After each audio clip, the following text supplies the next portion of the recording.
সুবহানাল্লাহ। চাচা বলো ভাইস্তে। নামাজ কালাম তো আমরা বিরাট পড়ি পড়ি তো। তো অনেক দিন হলো আপনার কণ্ঠে একটা মধুর গজল শুনিনি। শুনবি তালি? হ্যাঁ চাচা। তুই বলে জানিস না বলো, ওই 90 দশকে ফার্স্ট ক্লাস ছিলাম। কি দেশ বিদেশে তো লোকেশ তো আমার গজল গাওয়া নিজ। তাই? হ্যাঁ। তাহলে একটা গজল ধরো চাচা। আচ্ছা তাহলে গজল শুরু করতে বলো। শুরু করো। শুনতিস তো?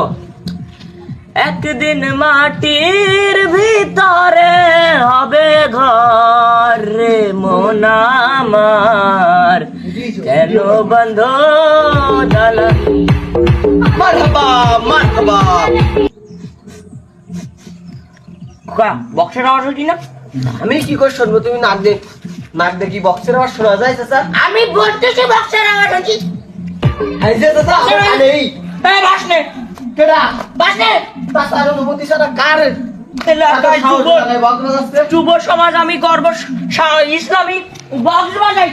দেখো নাই কোন সম্বন্ধিত ছেলে একটা বক্স বাজাচ্ছি, ওর বক্স ভোজ দেবো। চলো। আমার এলাকায় যুব সমাজ নষ্ট। চল চাচা এই বাটে।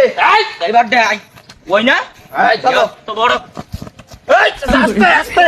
ও কিছু না, ও কিছু না, দাঁড়া দেখছিস আমি।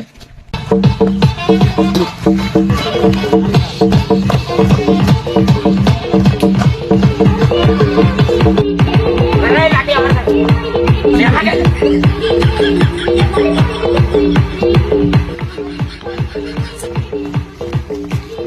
চাচা আস্তে দিকে শো। তুমি কি করতে চাও কি তুমি?